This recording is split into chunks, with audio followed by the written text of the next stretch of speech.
My name is Audrey Sterling. I'm 30 years old. My father built Sterling Aerosystems from a garage. My mother ran its books for 30 years. And for as long as I can remember, they looked at me the way people look at furniture present, but not participating. The day I walked into that boardroom, my father pointed at the door. "This is a private meeting. Get out." My mother didn't even look up. "Go get some coffee and wait in the lobby like a good girl." The board laughed. My father spread his arms and told the room, "She can't even read a balance sheet." I connected my laptop to their monitor. "Actually, Dad, I wrote the software that analyzed your balance sheet." I clicked to the first slide. It's a disaster. Before we go any further, please hit subscribe, and let me know in the comments where you're watching from today. If you give this a like, good luck is coming your way. The chairman stood up. "Maximilian, why is our $440 million majority investor being dismissed from this room?" My mother's pen hit the floor. They had stolen from 47 people. I had the evidence, the filings, and 51% of the company. But even now, even after all of it, I don't know what to do with the text my father sent me. "I'm sorry. I was wrong. I haven't answered it yet." The city disappeared behind her long before she reached the estate. That was always how it felt. Driving northwest out of Chicago in December, the skyline would hold on for a while. Its familiar geometry hovering in the rearview mirror like something you weren't quite ready to leave behind. And then the snowstorm would swallow it whole, and there would be nothing ahead of you but white road and black trees and the particular loneliness of going home. Audrey Sterling had made this drive exactly twice in the past 3 years. Once for her grandmother's funeral. Once because her mother had called on a Tuesday evening and said, with the practiced calm of a woman who had been managing optics her entire adult life, "We'd love to see you, Audrey. It would mean a great deal to your father."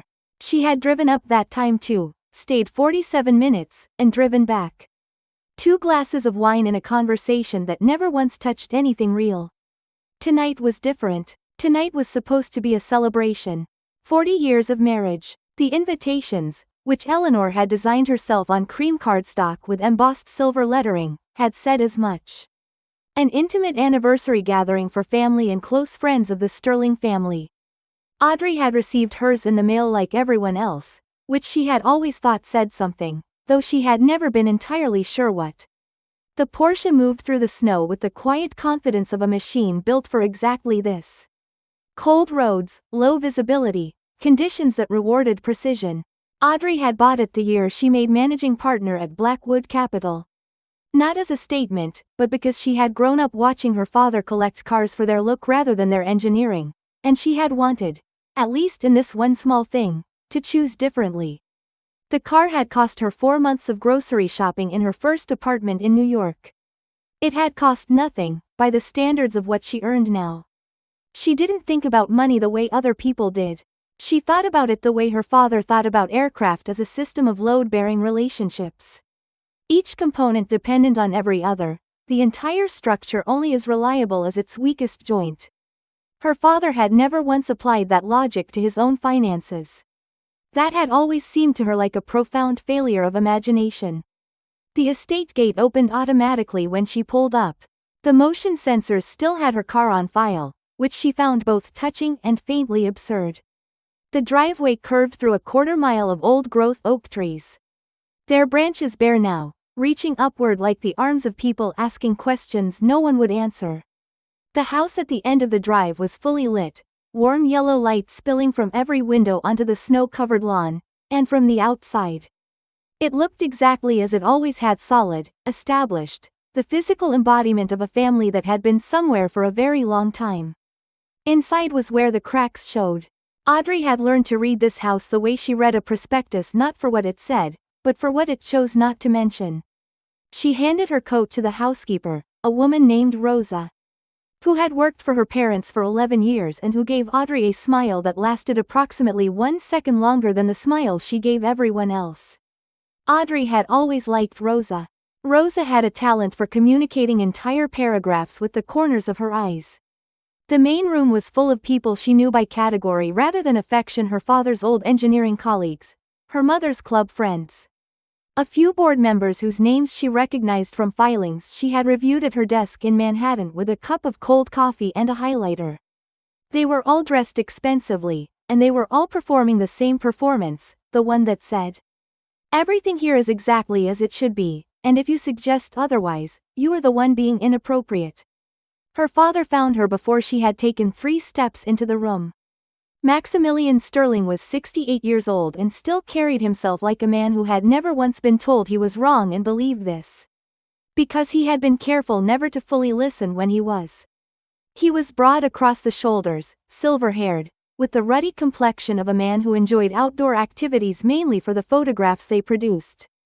He pressed a glass of scotch into Audrey's hand with the effortless authority of a man handing something to a valet. "Audrey," he said her name like a period at the end of a sentence. "How's that little data entry job in New York? Still playing with spreadsheets?" He was already looking past her, toward a group of men near the fireplace. His expression warming in their direction in the way it never quite warmed when it was aimed at her. Audrey took a sip of the scotch. It was excellent scotch, her father had never skimped on that, and she let the burn of it settle in her chest before she responded with something that wasn't the truth.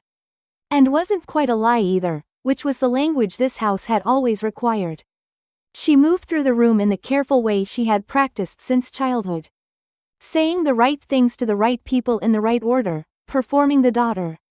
The guest, the mild professional who worked in finance in some capacity that her parents' circle found mildly interesting and not entirely comprehensible.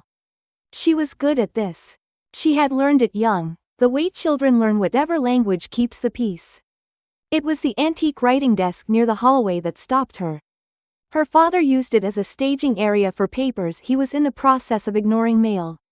He hadn't opened, files he intended to deal with later, blueprints from an era when drafting by hand had still been standard practice. The blueprints were there tonight, a rolled stack of them held with a rubber band, and jutting from beneath their edge, at an angle her father had clearly not intended, was an envelope with a window panel and a stripe of red across the top. "Past due." The words were printed in a red font designed specifically to cause a particular kind of dread, and they were doing their job. The envelope was from a mortgage servicer, and the account number visible through the window panel was formatted in the way Sterling Aero Systems formatted its corporate accounts. She had reviewed enough of those account numbers in the past 14 months to recognize the pattern in approximately 2 seconds. She didn't move immediately. She stood and looked at it the way she had taught herself to look at anomalies in data without reacting, without letting the reaction arrive in her face. Before she had decided what to do with the information. "Those are just old documents." Eleanor Sterling had materialized beside her with the soundless efficiency of a woman who had spent 40 years managing information flow at close range. She was 64, still beautiful in the precise, maintained way of women who treat their appearance as a professional obligation, and her hand, as it moved the silk scarf from her shoulders and draped it over the desk in a single fluid motion, was steady. Almost steady. The faint tremor lasted less than 2 seconds. Audrey noticed it the way she noticed everything completely, and without appearing to. "Of course," Audrey said. She drifted toward the sideboard, where her mother had arranged the kind of tasteful spread that suggested abundance without inviting scrutiny. Crystal dishes of cheese and fruit, a silver ice bucket, a scattering of framed photographs from the company's early years. And there, between a bowl of candied pecans and a framed photograph of her father shaking hands with a senator. A document that had no business being in a party room. The cover sheet said Annual Benefits Statement, Sterling Aero Systems Engineering Division. She didn't pick it up. She read it where it lay, the way she had trained herself to absorb information without touching it, without leaving evidence that she had been looking. The account summary was visible from where she stood. Current balance $0. Engineering Division. 47 employees, most of them men and women who had given 20 or 30 years to this company. Who had raised children in the suburbs of Chicago on the assumption that the money they were owed was accumulating somewhere safe, being held in trust for the day they would need it. The ice in her glass clinked against the crystal as her hand moved, a small involuntary motion she stopped before it became visible. She turned to find her father beside her again. Refreshing his own drink, his eyes not quite meeting hers in the way that meant the conversation was already over before it had started. "Dad." She kept her voice even, the way she kept her voice even in a room full of people who were about to lose significant money. "Is the company doing all right?" Maximilian Sterling looked at her with the patient condescension of a man explaining something obvious to someone who could not be expected to understand it. And he smiled, and he said what he had been saying to her, in variations, for 30 years. "Don't worry your pretty head about business, Audrey. Leave that to the men." He walked back toward the fireplace. She looked down at the sideboard. The statement was still there, its zero balance patient and absolute in the amber light of her mother's carefully chosen lamps. Outside, the wind threw itself against the mansion walls in a long, low howl. The sound of something that had been building for a very long time and had finally decided to be heard. She had grown up in this house listening to that sound. She had always thought it was just weather. She understood now that she had been wrong about that. The cafe on West Randolph Street was the kind of place that didn't try to be anything other than what it was: good coffee. Bad lighting, tables close enough together that you kept your voice down out of instinct rather than courtesy. Audrey had been coming here since her first year at the University of Chicago. When she had been 19 years old and already running circles around professors who were too comfortable to notice. She had sat at this same corner table with a statistics textbook and a mechanical pencil. And the very specific hunger of someone who had been told, in 100 different ways, that the kind of thinking she did naturally was not the kind of thinking that would ever be required of her. She still came here when she needed to think without being seen thinking. New York had better coffee and worse memories. Chicago had this table and the particular quality of winter light that came through the frosted front window in the late morning, gray and flat and honest. Her laptop was open. The document on the screen was not something she had obtained through official channels, and she was not going to think too carefully about that.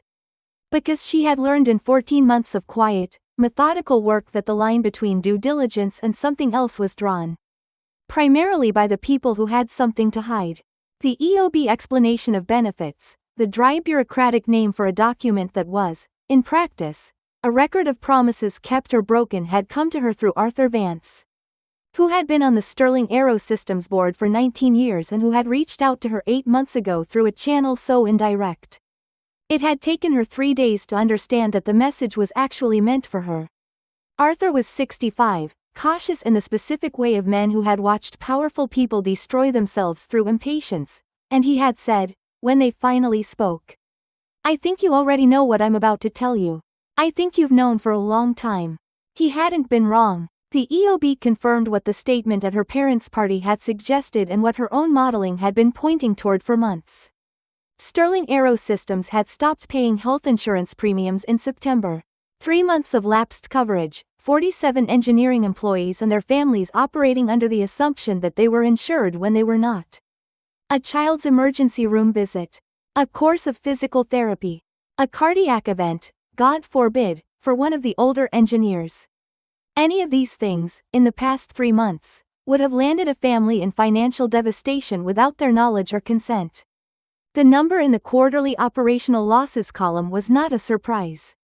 The surprise was how long her mother had kept it contained. Eleanor Sterling was, in her own way, brilliant.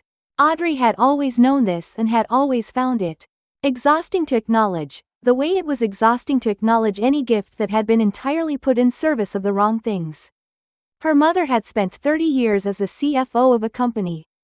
Her husband had founded and her husband had run into the ground, and she had spent those 30 years smoothing the edges of every crisis, reclassifying every loss, moving numbers between accounts with the deft invisibility of a car dealer who had learned to make the bad hand look like a choice. The 401k funds had not vanished in a single desperate decision. They had been redirected in increments, small enough individually to escape easy notice, over a period that Audrey's forensic accounting now placed at approximately 4 years. 4 years of watching it happen, if you knew how to look. Audrey had only known how to look for 14 months. She had often wondered what she might have caught if she had started looking sooner, and then she had stopped wondering because the question wasn't useful. She opened her phone and called the Blackwood legal team. "We need to accelerate Phoenix," she said, when Marcus, the senior counsel, picked up. The health coverage lapse changes the timeline. If there's a claim in the gap period, we're dealing with a different kind of exposure. She listened for a moment. I understand the risk. Accelerate it anyway. She ended the call and sat for a moment with her coffee, which had gone cold without her noticing. The flashback came the way it always did when she was in Chicago, not as a memory she chose but as something the city pushed up through the sidewalk into her shoes. A vibration that traveled up through her legs and arrived in her chest fully formed. Her mother's voice, low and precise in the kitchen of the old house, the one before the estate, when Audrey had been perhaps 9 years old. And had found a stack of documents on the counter and had begun. Because she was 9 and already constitutionally unable to look at numbers without reading them, to understand what they meant. Always keep the family secrets in the vault, Audrey. Her mother's hand, cool and definite, covering the papers. There are things that happen inside a family that aren't for anyone else to know. The hand staying there until Audrey nodded. That's a good girl. She had been a good girl for a very long time. She closed the laptop, tucked it into her bag, and left the cafe. The factory floor of Sterling Aero Systems' Chicago facility was on the southwest side of the city, in a building that had been state-of-the-art in 1987. And had aged the way institutions aged when the money that should have gone into them went elsewhere, instead not falling apart. Not yet, but carrying the particular tiredness of a thing that had been maintained just enough to avoid emergency, no more. The smell hit her as soon as she pushed through the heavy door. Grease and metal shavings and the faint chemical sweetness of industrial solvents, underlaid with something older and harder to name, the smell of accumulated years, of work done and redone and done again. She had arranged the visit through Arthur, quietly, as an auditor reviewing operational efficiency. No one on the floor knew who she was. She had not been here since she was 12 years old, when her father had brought her on a tour. He had clearly intended as a demonstration of his own achievement, and which she had experienced primarily as an overwhelming evidence of other people's competence. The engineers and machinists who actually understood how the pieces fit together, who spoke to each other in a shorthand she had found more interesting than anything her father said. He was still here. That was the first thing she saw. Leonard Kowalski was 63 years old, and he had been working on the fabrication line at Sterling Aero Systems since before Audrey was born. She remembered him from that childhood visit, remembered him specifically because he had been the one adult in the building who had spoken to her. As if she might understand things, who had crouched down to her level and explained the geometry of a wing. Spar in terms that had lodged somewhere in her memory and never entirely left. He had given her a piece of butterscotch candy from his breast pocket with the automatic generosity of a man who kept candy specifically. Because children came to the factory sometimes and children deserved small kindnesses. He was standing near the break room now, holding a piece of paper. And looking at it with the expression of a man who had received information he was still in the process of believing. Audrey moved close enough to see. Social Security Administration. Annual earnings statement. The projected benefit figure in the retirement column was based on contributions that included, she knew, the last 3 years of 401k. Matching that Sterling Aero Systems had never actually deposited. He was looking at a number that did not reflect reality, and he didn't know that yet. And when he found out, when all 47 of them found out, the reality would be considerably worse than what that paper showed. She gripped the strap of her bag until the pressure registered in her palm. I am the only one who can stop this car from hitting the wall. The thought arrived with a clarity that was almost physical, the way certainty sometimes felt not like a decision but like a fact you had simply caught up to. She had been building toward this moment for 14 months. She had done it carefully, legally, methodically, because those were the only tools she trusted. And because she had spent her entire adult life refusing to operate the way her father operated, on instinct and ego and the assumption that consequences were something that happened to other people. She walked back to her car. She sat in the driver's seat for a moment without starting the engine. I'm sorry, Leo, she said to no one, to the cold air inside the car, to the man still standing in the break room with his piece of paper. I'll fix this. She reached into her bag and pulled out the wire transfer authorization she had been carrying for 6 days, waiting for the right moment. Which she now understood had already passed and been replaced by necessity. The document authorized the purchase of the final 12% of publicly available Sterling Aerosystems shares, which, combined with what she already held through Blackwood Capital's layered acquisition vehicles, would bring her to 51%. She signed it. The pen moved across the signature line with the quiet finality of something that could not be undone, which was exactly what she needed it to be. Outside, the Chicago skyline to the northeast was beginning to blur at its edges. The late afternoon light going the particular silver gray that meant more snow was coming. The city lights would come on soon, the entire electric grid of the place humming and brilliant against the darkening sky. A system of interconnected obligations keeping each other alive through the coldest part of the year. Her father had built something once. She had to believe that, even now. He had built something real, and then he had spent 20 years treating it like a personal monument rather than a living system. And the people inside it had paid the price in ways they didn't yet fully understand. She started the car and pulled out of the lot. The lights of the factory shrinking in the rearview mirror, and she did not let herself look away until they were gone. Willis Tower on a December morning had a particular quality of intimidation that Audrey had always thought was at least partially intentional. The lobby designed to make you feel the full weight of the building above you before you had even stepped into an elevator. The granite floors and the soaring ceilings working together to establish, without a word being spoken, the proposition that the people who operated at this altitude were a specific kind of people, and that not everyone was that kind. She had been that kind for 4 years. She had simply not announced it. The conference room her father's assistant had reserved was on the 53rd floor. Which was not the top, but was high enough that the snow-covered city below looked like a model of itself, orderly and miniature and theoretically manageable. Audrey arrived 12 minutes early and spent the time standing at the window with a cup of coffee she didn't drink. Watching the city, thinking about nothing in particular in the concentrated way that was, for her, the closest approximation of calm she could reliably produce. The board members arrived in the staggered pattern of men who were accustomed to not arriving first 2 at a time. Then one, then a cluster of 3 who were apparently in the middle of a conversation about a golf course in Arizona and who saw no reason to interrupt it simply because they had entered a room. Most of them were in their late 60s and early 70s. And most of them had been on the Sterling board long enough that the meetings had taken on the comfortable rhythm of ritual rather than governance. They sat in their customary seats. They poured their customary water. Her father arrived last. Maximilian Sterling entered a room the way he had always entered rooms. As if he had been expected, as if the room had been waiting, as if the fact of his presence was the event and everything else was context. He was wearing a dark suit she recognized as new. And he carried the particular energy of a man who had convinced himself that whatever problem existed was temporary, manageable, and not ultimately his fault. He was very good at that. He had been practicing it for decades. He saw her before he reached his chair. The expression that crossed his face lasted less than 2 seconds. Something open. Something that might have been, in a different man, the beginning of genuine surprise.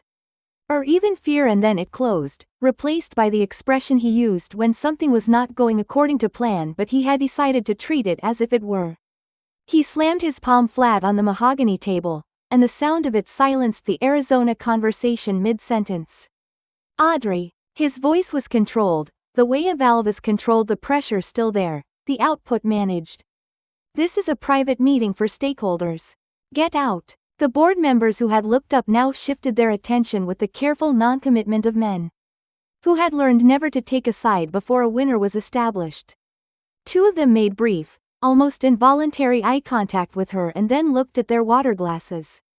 Eleanor had taken her seat at the far end of the table, to the right of the chairman's position, which was technically the CFO's position and which she had occupied for so long that no one questioned it.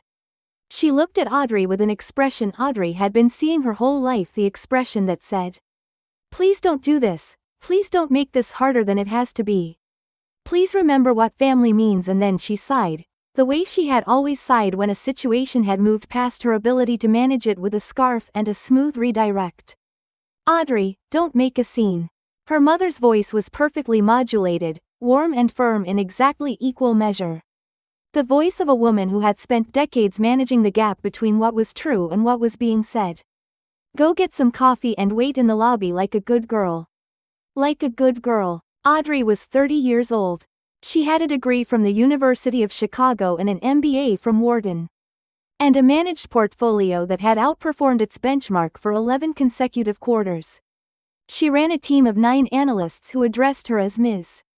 Sterling and who had learned, through experience, that when she identified a discrepancy in a model at 11 o'clock on a Thursday night, it was worth staying until they found it. She set her bag on the table and opened her laptop. Around her, the men in their 70s exchanged the small looks of people triangulating a social situation, trying to determine from the available evidence what kind of scene this was going to be. And whether it was the kind they should remove themselves from. One of them, Gerald Whitmore, whom she recognized from his SEC filing signature, leaned toward his neighbor and said something in a voice low enough not to carry. She heard the word children and the murmur of several people finding it apt. Her father, now standing at the head of the table with his arms crossed and the expression of a man whose patience had been tested past its demonstrated limit, looked at her with the combination of contempt and dismissal that she had, over 30 years, come to understand was not a judgment of her specifically, but a systematic incapacity to see her as a category of person worth taking seriously. She can't even read a balance sheet, he said, to no one. In particular, to the room at large, to the comfortable audience of men who had spent their careers in the same assumption he was operating from. Let alone understand a debt-to-equity swap. He said it with a small laugh, the kind that invites others to laugh with you, and 2 of the board members produced sounds that were technically laughs, and one of them shook his head in a way that meant, "What are you going to do?" and another turned back to his water glass and the Arizona golf course. Audrey connected her laptop to the HDMI cable running to the 80-inch monitor on the east wall. The room's ambient sound decreased slightly as the monitor came to life, people registering a change in their peripheral vision, attention shifting without their quite deciding to shift it. She did not raise her voice. She had never needed to raise her voice in a professional setting, and she was not going to start now, in this room, with these people. The volume of a voice said nothing about the accuracy of what it was saying. Her father had never understood this distinction. She looked at him directly, without the slight downward angle she had learned to use as a child when meeting his gaze directly had consequences she was too small to manage.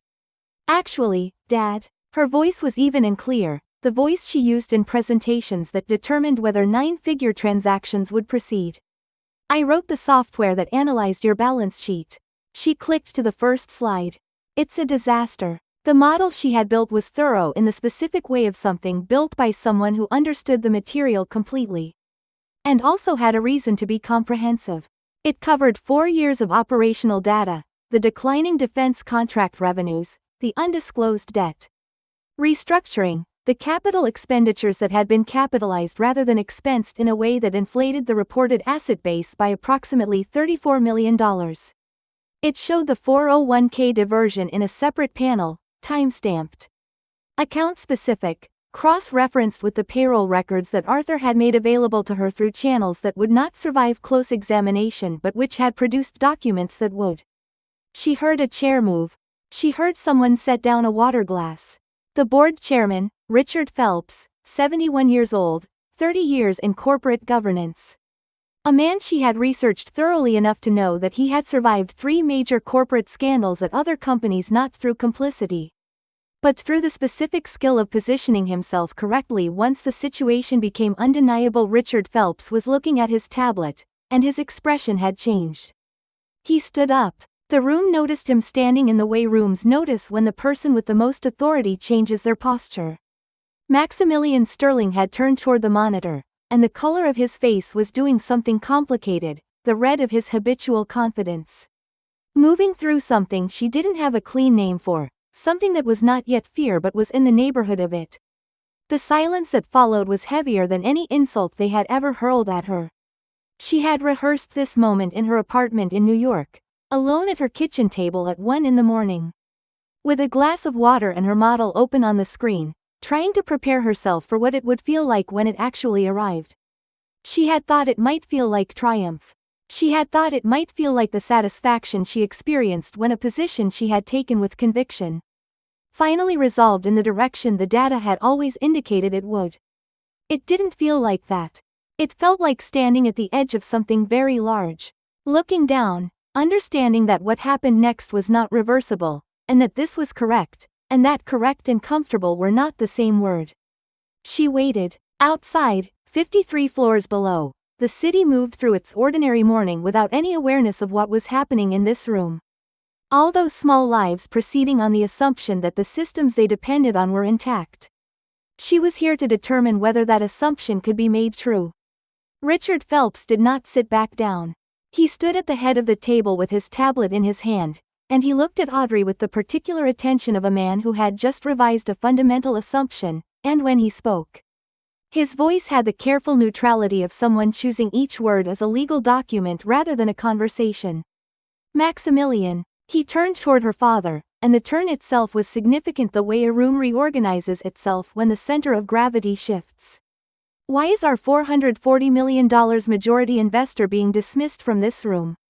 The silence that followed those words was a different kind of silence from any that had preceded it.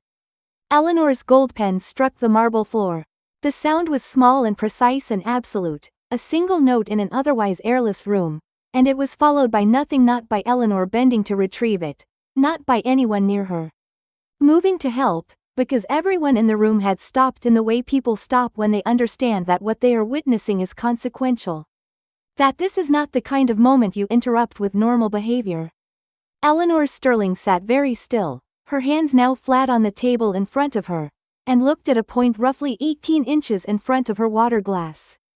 Maximilian was looking at Audrey. She had seen many versions of her father's face over 30 years, dismissive, amused, impatient.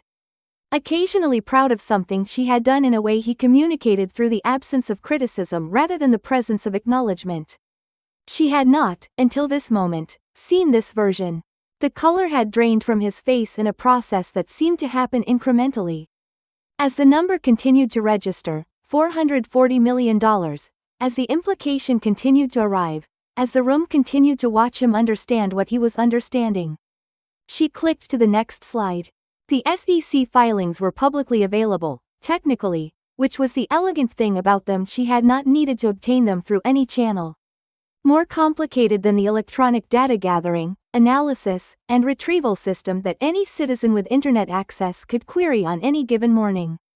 What she had done was structure the acquisition across 18 months through 5 separate vehicles, maintaining each position below the disclosure threshold at every stage, until the final consolidation had brought the aggregate to 51% in a single transaction that had then been disclosed to the Commission at 9 o'clock on a Tuesday morning, 7 days ago.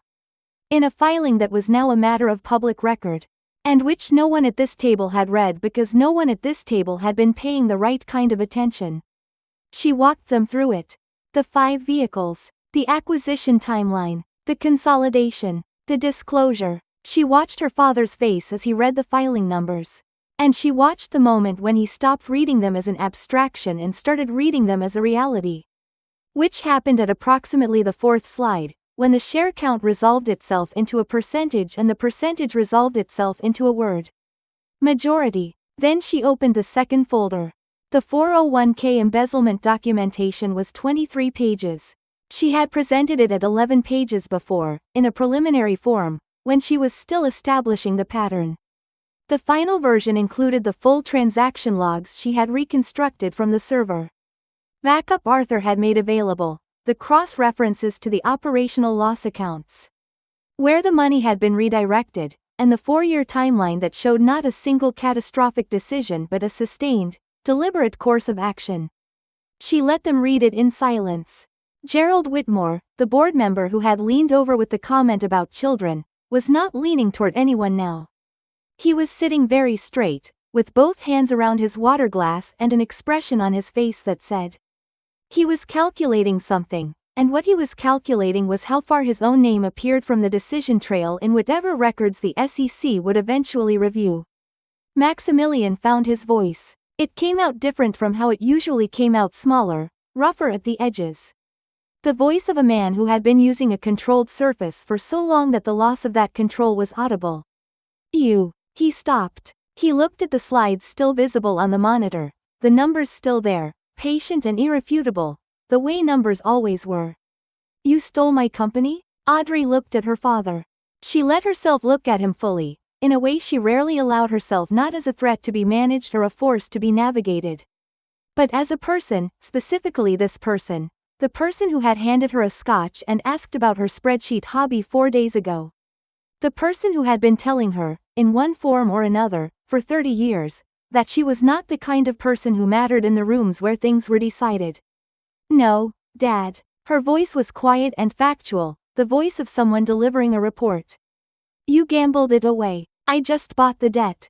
The silence came back. She reached into the leather folder on the table beside her laptop and removed 2 documents, each a single page, and she slid them across the mahogany surface, one toward her father, one toward her mother, with the careful precision of someone who had practiced the movement and wanted it to mean exactly what it meant.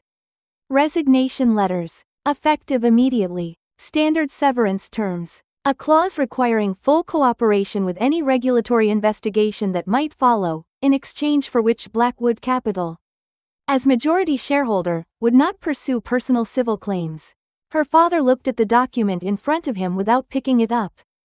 The room had reached a stillness that went beyond the ordinary silence of people being careful. It was the stillness of an atmosphere that had been fundamentally altered. Air that had been breathed through something significant and had not yet finished settling. And in that stillness, Audrey Sterling stood and waited for the next thing to happen, and felt exactly nothing that she had expected to feel. She had thought about this moment in many different ways over 14 months.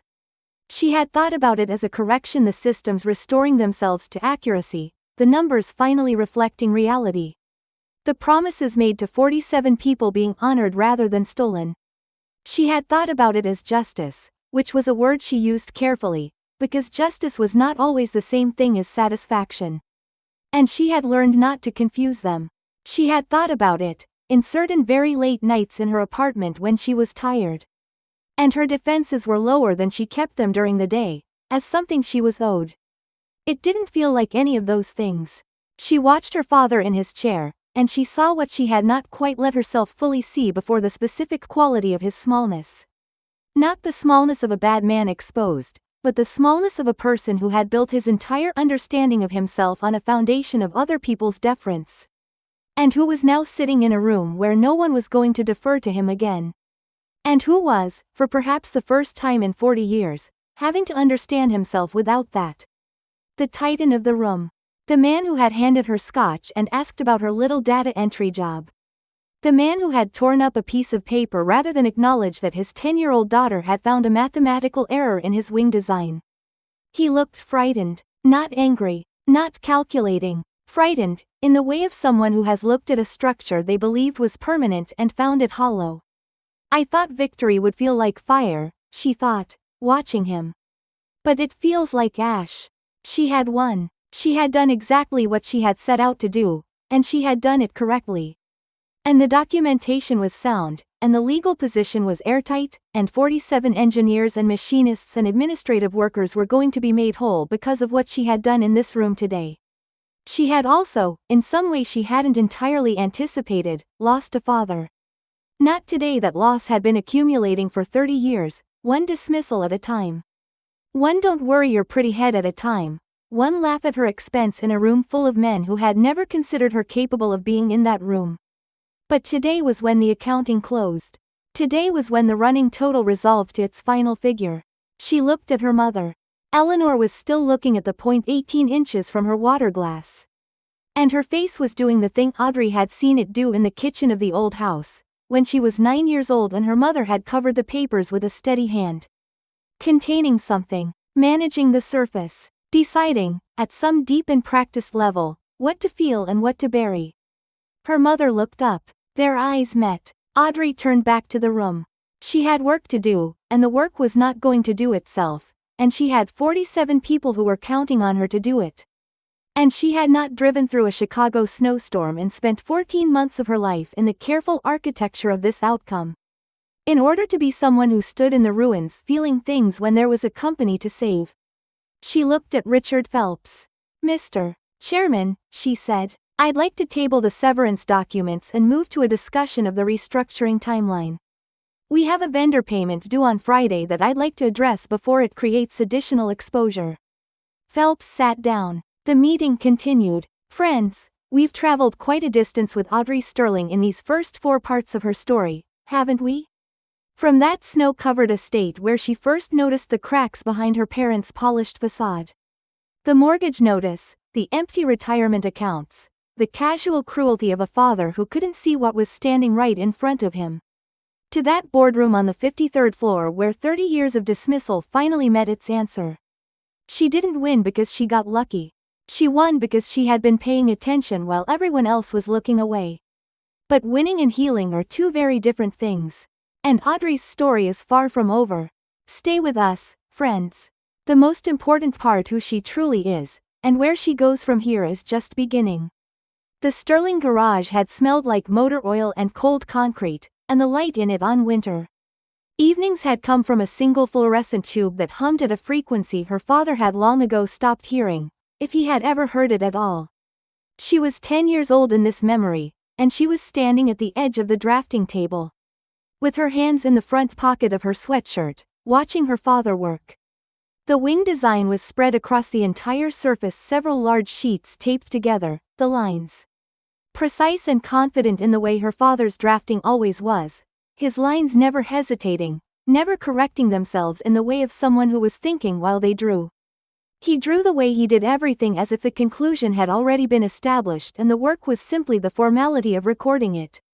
She had seen the error before he finished the sentence he was saying to himself, a habit he had when he worked, a low murmur of his own reasoning that was not addressed to her, was not addressed to anyone, was simply the sound of a mind that didn't know how to operate in silence. It was in the load distribution calculation at the root of the assembly. The numbers didn't resolve the way he thought they did, off by a factor that was small enough to pass a first glance and significant enough to matter under stress. She had learned, by 10, to be careful about how she said things to him. She had learned to introduce a correction as a question, to come at the problem from the side, rather than the front, to let him arrive at the answer in a way that allowed him to feel that he had been moving toward it already. Dad? She pointed to the equation. I was wondering if the load at root is distributed this way, wouldn't the stress at... He didn't let her finish. He tore the page. Not violently, not in rage. She would have understood rage, would have had a category for it. He tore it with the decisive patience of a man removing an obstacle, folded the torn pieces together, and dropped them in the waste bin beside the table. Then he looked at her with the expression that meant the conversation was over. Go play with your dolls, Audrey. She had stood for a moment in the fluorescent hum of the garage, understanding something she didn't yet have language for. Then she had gone inside, and upstairs, and she had gotten her mathematics textbook from under the bed. Where she kept it, she had learned to keep it there, and she had worked through problems by flashlight for 2 hours, and the doing of it had felt like the only honest thing in the building. The error in the wing design had been corrected 6 months later, in a revised filing, without acknowledgement of the original flaw. She had looked for that revision years later, when she had started building Project Phoenix and had decided to understand the full history. It was there in the filing record, buried in a routine update, the kind of correction that becomes invisible when no one has noted that a correction was needed. She had noted it. She had been 10 years old, and she had noted it, and no one had ever told her she was right. The memory released her, as memories eventually did, and she was back in the present in the corner office she had claimed on the 32nd floor of Sterling Aerosystems Administrative Building, looking at the city through glass that needed cleaning, a cup of tea cooling on the window ledge beside her hand. She understood now what she had been doing for the past 14 months. She had understood it intellectually for a long time. But understanding a thing intellectually and understanding it in the body were not the same understanding, and the boardroom had finished the second kind. The only way to be heard was to become the person they feared most. Not feared in the way of violence or cruelty, she had no interest in those. Feared in the way of accuracy. Feared in the way of someone who had been paying attention when no one thought she was, who had been building something real in the time everyone had assumed she was doing something inconsequential. Who had arrived at the table with documentation rather than ego, with 51% rather than a louder voice. She touched the scar on the inside of her right thumb, a thin pale line she had carried since she was 11. A drafting compass, slipped on a winter morning, in a different garage, years before she had learned to keep her instruments secure against the cold. It had bled more than she expected, and she had dealt with it alone. Pressing a folded piece of paper towel against it until the bleeding stopped, because going downstairs to ask for help would have required explaining what she had been doing. She hadn't minded. The scar had always felt like something she had earned. The past isn't a memory, she thought, looking out at the city. It's a debt that finally came due today. She turned back to her desk. There was work to do, and the work was the thing she had always been best at, and today, for the first time, she was doing it in the right room. The corner office had been her father's for 22 years, and the traces of him were everywhere when she first stepped into it as its new occupant. The smell of his preferred cigar brand embedded in the upholstery of the chair behind the desk. The ring stains from decades of whiskey decanters on the credenza surface. The framed photographs arranged on the east wall in the specific way of a man who understood his own history as a series of arrivals rather than a continuous project. She had the chair reupholstered. She had the credenza refinished. She left the photographs exactly where they were, because removing them would have required having a feeling about them, and she did not have time for that yet. The whiskey decanters went into a box for donation, and in their place, she installed 2 additional monitors, angled toward the desk chair at the precise degree she had worked out over years of long days at her workstation in New York. The office, within 48 hours of her taking it, looked like a room where something was actually happening. She worked in the mornings from 6 to 9 before anyone else arrived, which was the hour when she did her best thinking, when the building was quiet. And the city below was just beginning its day, and the problems she was working on had the quality of puzzles rather than emergencies. The first problem was the one she had known about longest: the defense contract pipeline her father had let atrophy through a combination of pride and mismanagement. The long-term relationships with contractors that required cultivation and reliability. And the kind of patient follow-through that Maximilian Sterling had never been willing to practice with anyone he considered beneath him. Thomas Eckhart, CEO of Meridian Defense Systems, was not beneath anyone in the conventional understanding of that phrase. He was 61 years old, had run 3 successful defense firms before his current role, and had attempted to do business with Sterling Aerosystems twice in the past 8 years, on both occasions. Concluding that the company's leadership was more interested in discussing its own history than in executing on a contract. He had noted as much in correspondence that Arthur Vance had quietly shared with Audrey during the early months of Project Phoenix, correspondence that her father had apparently never read in full. She called Eckhart at 7:45 on a Wednesday morning, Chicago time. "Mr. Eckhart," she said, when he answered, "My name is Audrey Sterling. I'm the new managing partner and majority shareholder of Sterling Aerosystems. I understand we've had 2 opportunities to work together in the past 8 years, and I understand why both of those conversations ended the way they did. I'm calling to tell you that the conditions that ended them no longer exist." There was a pause. "Ms. Sterling," he said, carefully, "I'm familiar with the change in leadership. I expected you would be. I'd like 20 minutes of your time to walk you through the restructuring and what it means for the contract proposal your team submitted in 2022. I believe the core engineering proposal is still sound. The operational reliability questions that gave you pause are what I'm here to address." Another pause, shorter this time. "I can do Thursday at 2. She had known he would. She had prepared as though he might not, because that was how she prepared for everything. But the data on Eckhart suggested a man who respected directness and who had been waiting, on some level, for the phone call that would tell him the previous situation had been resolved. She had given him that call. She blocked out the rest of Thursday morning for preparation and moved to the next problem. She found her mother in the 3rd-floor hallway at 11:30, which was not accidental on either of their parts. Eleanor was moving through the building in the way she had moved through it for 30 years purposefully, without appearing to hurry, the walk of a woman who belonged here and intended to continue to belong here. Regardless of whatever had happened in a boardroom on the 53rd floor of Willis Tower. She was carrying a leather portfolio and wearing the expression Audrey associated with her mother's professional mode. Composed, attentive, slightly warmer than her actual temperature. Audrey stopped walking. Her mother stopped walking. The hallway had no one else in it. Eleanor opened her mouth with the timing of a woman who had prepared remarks and intended to deliver them before the other person had an opportunity to establish the terms of the conversation. "We did it for you, Audrey."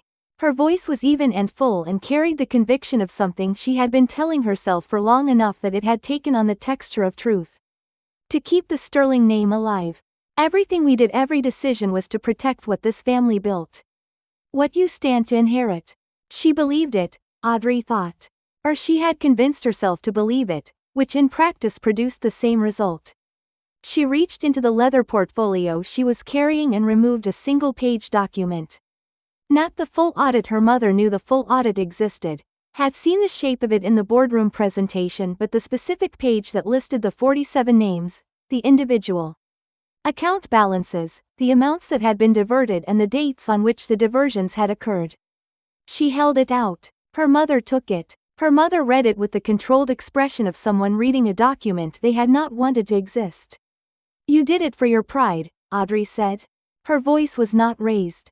It did not need to be. The employees are the ones paying the price. Eleanor looked up from the document. Something moved in her face, the composed surface shifting for a moment. Briefly, showing something underneath that was neither the warmth of her party manner nor the precision of her professional mode. Something that might have been, in another context, grief. "Audrey, the FBI is coming for the books, Mom." She said it without cruelty and without hesitation, because both cruelty and hesitation were luxuries she could not afford on behalf of 47 people whose names were on that page. "Cooperate with the investigation, and I will do what I can to keep you out of prison." "I mean that, but it requires full cooperation, and it requires starting now." Her mother looked at the document again.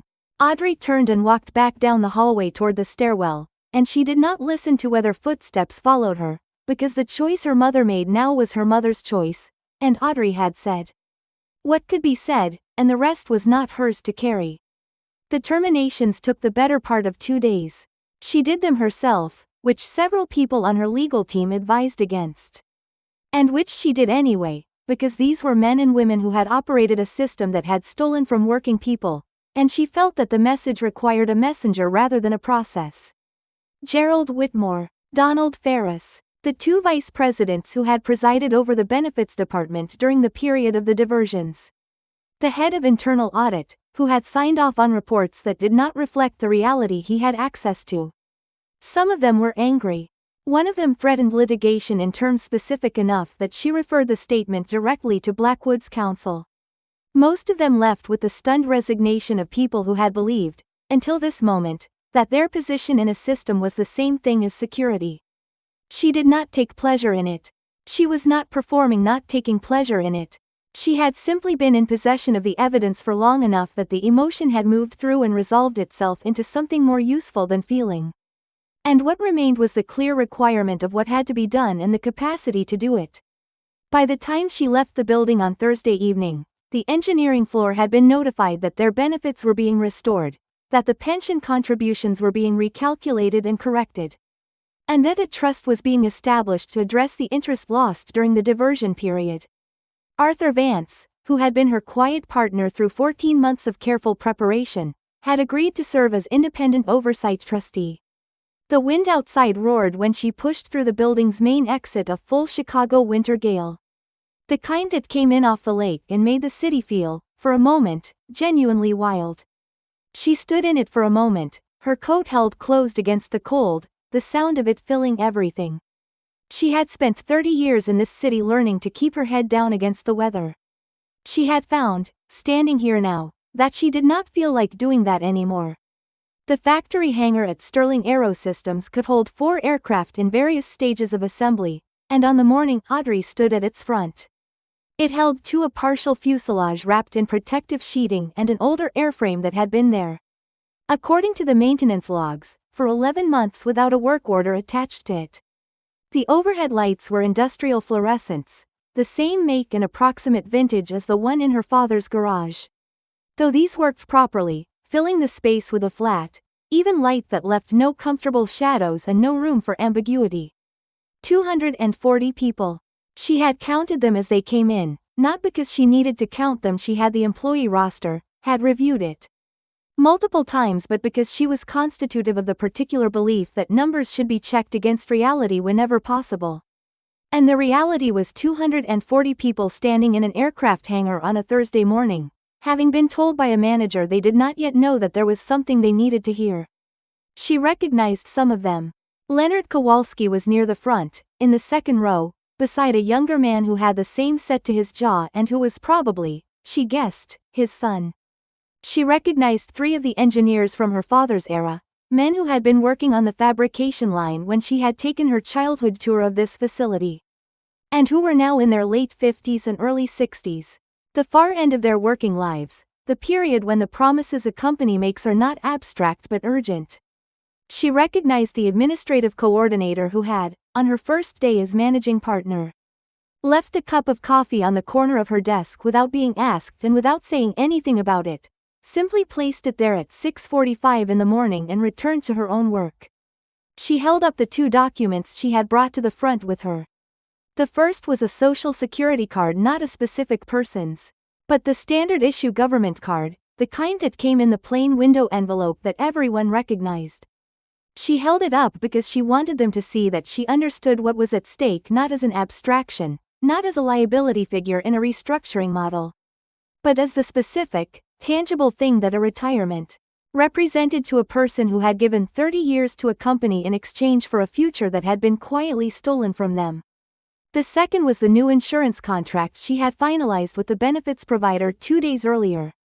Effective immediately, with a retroactive clause covering the gap period during which claims could be submitted for reimbursement. She had spent considerable effort on the retroactive clause. The insurance provider had resisted it. She had not been interested in their resistance. Your pensions are restored. Her voice carried easily in the hangar, which had the acoustic properties of a space designed for machinery rather than speech, a slight echo. A quality of flatness that stripped the warmth from a voice. She chose not to compensate for it by performing warmth. Your jobs are safe. But the era of sterling pride over sterling performance is over. She let that settle for a moment. There's a trust being established to account for the interest you were owed on the funds that were diverted. You'll receive individual statements within 30 days. If you have questions about your specific account, the HR team has been briefed, and Arthur Vance will serve as the independent oversight trustee. He is available to any employee who wants to speak with him directly. Around her, the 240 people stood in the particular stillness of people who were processing something they hadn't expected to be told. Not that they had hoped for nothing, but that hope and expectation are different things, and the confirmation of hope by reality produces a specific, quiet shock that requires a moment to absorb. Leonard Kowalski was looking at her. She met his eyes for a moment, briefly, and then returned her attention to the room at large because this was not a personal moment. Or it was a personal moment, but it was not one that belonged to her. The legal machinery had already been in motion for several days by the time the FBI's Financial Crimes Unit arrived at the building with their documentation requests, which they had announced in advance through proper channels, which Audrey had appreciated, because it allowed her to have her own legal team in position, and the relevant records organized in the specific format the federal reviewers would need. She had not created those records. She had simply ensured they were accessible. Her mother had cooperated. The call had come on a Sunday evening, 5 days after their hallway conversation. Audrey Sterling's personal attorney, speaking in the measured tone of a lawyer who had reviewed the situation thoroughly and arrived at a conclusion about the optimal path forward. Full cooperation. Complete records. A financial forensics firm hired at Eleanor's personal expense to assist in reconstructing the full transaction history. Audrey had listened to the attorney, thanked him, and ended the call. She had sat for a while afterward in her Chicago apartment, which she had been living in again for 3 weeks. An old place in the Gold Coast that she had kept for the years when she was in New York. Maintaining it at a carrying cost that her father had found baffling and that she had maintained because she had always known, on some level, that she would need it. The apartment was full of the particular quiet of a city evening, traffic sounds muted by good windows, the refrigerator making its ordinary noise. She had not felt what she expected to feel about her mother's cooperation. She had thought she might feel relief, or perhaps the small satisfaction of a process proceeding as modeled. What she felt instead was something more complicated and less useful, the feeling of a person who had been carrying a weight for a long time and had put it down, and was now noticing the shape of the space where it used to be. The $600 million contract with Meridian Defense Systems was signed on a Thursday, 16 days after her call to Thomas Eckhart. The signing took place in a conference room at Meridian's Chicago office, Neutral Territory, which had been Audrey's suggestion and which Eckhart had accepted with the small nod of a man who appreciated the consideration. The document was 47 pages, not counting exhibits, and covered a 10-year supply and service agreement for composite structural components across Meridian's next two major platform programs. The engineering specifications were demanding. The delivery timelines were aggressive. The financial terms were the best she had negotiated in 4 years of managing transactions at Blackwood Capital. And she had not been inclined toward modesty in that work. She had brought one person with her, Arthur Vance, who had sat in the chair to her left throughout the discussion. With the specific quiet of a man who knew that his role in this moment was to witness rather than participate. When the last signature was complete and the copies were being prepared, he had looked at her and said nothing, which was exactly what the moment required. The first prototype, a component assembly for the new platform. The initial deliverable under the new contract was already being worked on by the time she returned to the factory that afternoon. She stood at the window of the corner office and watched the engineering floor below, the movement of people and machinery in the practiced, purposeful choreography of a team that had been given back the thing they'd had taken from them. The assurance that the work they were doing was going somewhere, that the company they had given their years to was being operated by someone who understood that a company was not a monument to its founder but a living obligation to the people inside it. Today, she thought, the law finally wrote down what my father had been trying to erase with his ego. The formal notice of Maximilian Sterling's removal from the building had been handled by security, as these things were. She had arranged for someone from HR to be present, and for his personal items, the photographs, the framed commendations, the small artifacts of 22 years in the corner office to be packed with care and delivered to the estate. She had not been present herself. She had not wanted to see it, not because she would have been unable to watch, but because she had understood that watching it would have required her to feel something about it, and what she would have felt was not satisfaction. He had been a man of genuine capability, in the beginning. She had found evidence of that in the old technical filings, in the early engineering work that had built the company. The real work, done before the success, had calcified into a story about himself that was more important to him than the reality it was supposed to represent. He had built something, and then he had mistaken the thing he had built for a proof of something about himself, and the mistake had been compounding ever since. And 47 people had paid the interest on it.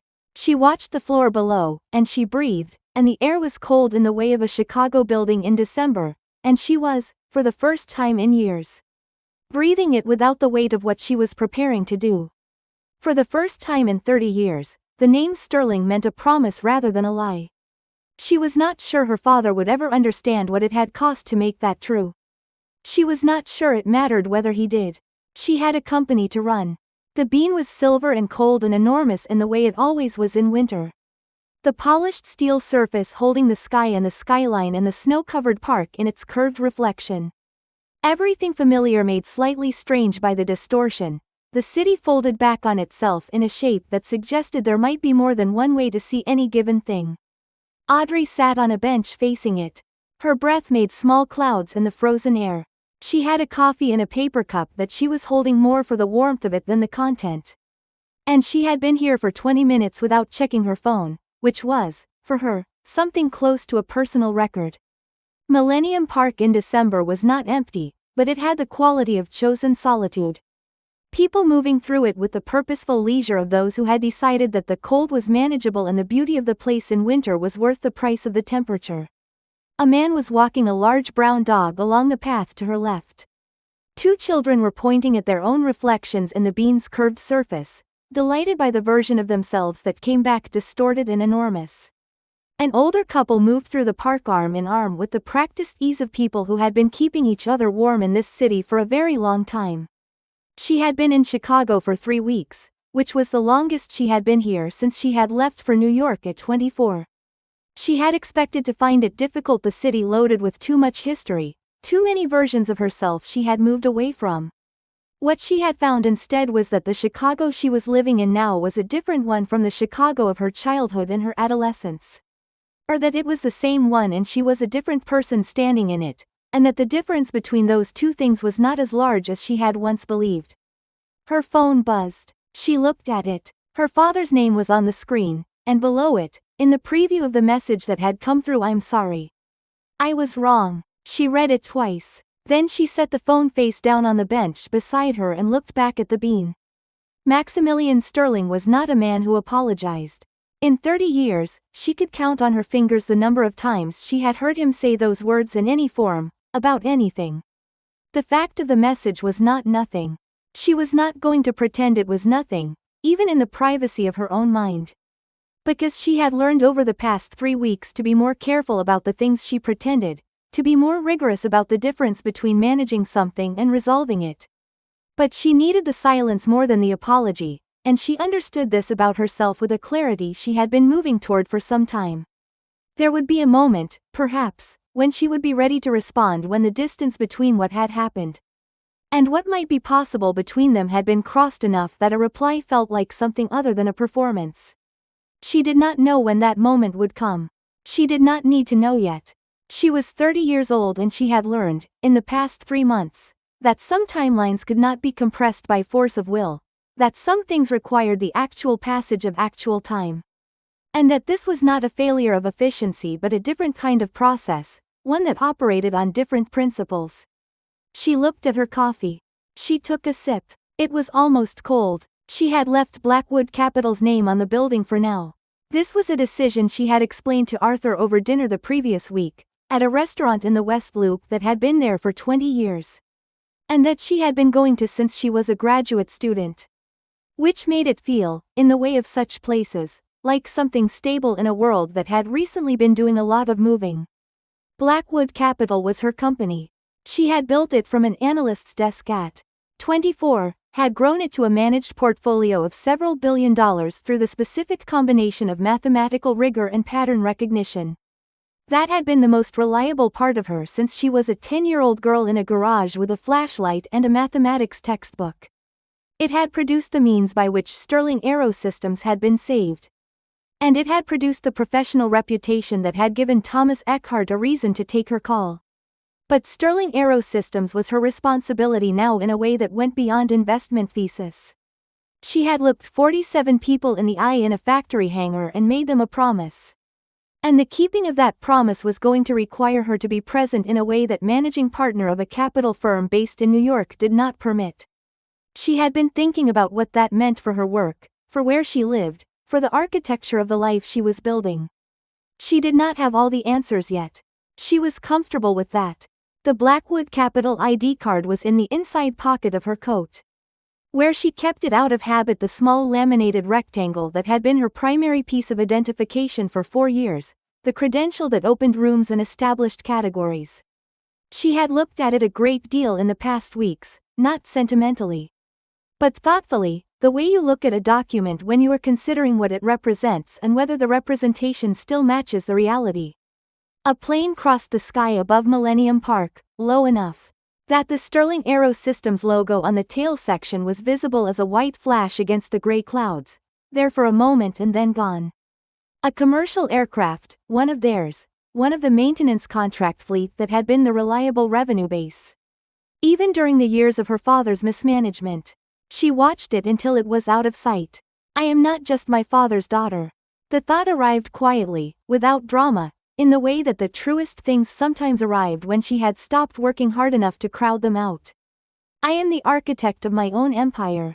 The word empire had always seemed too large for her father's kind of word, the vocabulary of a man for whom scale was the primary virtue. But she understood, sitting in Millennium Park in December with a cold cup of coffee and a text message. She wasn't ready to answer, that the word she wanted was not empire but perhaps structure.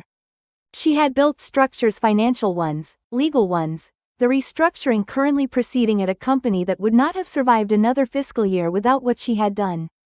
And the structures worked because they were built on accurate foundations, on the actual numbers, on the actual conditions. Rather than the story someone wanted to tell about the conditions. That was what she knew how to do. That was what she had always known how to do, since before she had language for it. She finished the coffee. She tucked her hands into her pockets. She sat for a moment more in the cold and the quiet, watching the children in front of the bean. Watching their enormous distorted reflections reaching toward each other across the steel surface, delighted by themselves, delighted by the fact of their own existence in this cold and silver place. Then she stood, and she picked up her cup, and she walked toward the train station at the south end of the park. The city moved around her as it always had, the particular density of Chicago. The mix of purpose and accident, people going somewhere with specific intention and people simply being in the motion of things.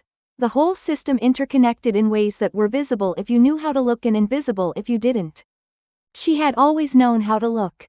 She was, from the outside, simply another woman in a suit, disappearing into a crowd of people who had no idea who she was. Or what she had done or what she had given up to do it. She passed a newsstand, a coffee cart, a group of office workers in the particular posture of people who were not quite ready to go back inside. None of them looked at her. She was 30 years old and she was the majority shareholder of a company that had been saved and was going to matter again. And she was the managing partner of a capital firm with a record that spoke for itself. And she was a woman who had grown up in a house where she had learned to keep her textbooks hidden and had studied by flashlight and had been right about the numbers, always. And had carried that rightness quietly until she had the means and the position and the documentation to make it matter. She walked through the turnstile at the train station and down the platform stairs, and the city folded closed behind her. She signed her own name, these days. It finally felt like hers. Friends, how did you find today's story? Audrey Sterling walked into a snowstorm to go home, and she walked out of it having changed everything, not just for herself, but for 47 people whose names she had memorized before she ever set foot in a boardroom. That's the thing about this story that stays with me. It wasn't just a revenge story, though there was justice here, and it was earned and it was real. It was a story about a woman who had been told, in 100 different ways over 30 years, that the kind of person she was didn't belong in the rooms where important things happened. And rather than spend her life being angry about that, she spent it building something that could not be argued with. She built the numbers. She built the documentation. She built the position. And when the moment came, she didn't raise her voice. She didn't need to. She just showed them the math. There's a wisdom in that I think most of us understand, whatever age we are. We've all had moments where someone looked past us, talked over us, handed us a drink and asked about our little job in the tone that meant they had already decided what we were. And the temptation in those moments is to be loud about it, to insist on being seen in the room where you're being overlooked. But Audrey didn't do that. She left the room, and she built a better one. The hardest part of her story, I think, isn't the boardroom. The hardest part is that bench in Millennium Park, with her phone in her hand and her father's message on the screen. Winning isn't the same as healing. Justice isn't the same as peace. And some relationships require more than the right outcome. They require time, and silence, and the patience to let something find its shape without forcing it. We all face moments where we have to choose who we are. Sometimes we choose in big rooms with a lot of people watching. And sometimes we choose sitting alone on a cold bench in December, deciding whether we're ready to answer a message. I hope this story brought you a little comfort today, and something to hold onto when the rooms you deserve to be in haven't quite figured that out yet. You know how to do the math. Trust that. Please subscribe and hit that like button, friends. And I'll see you in the next story.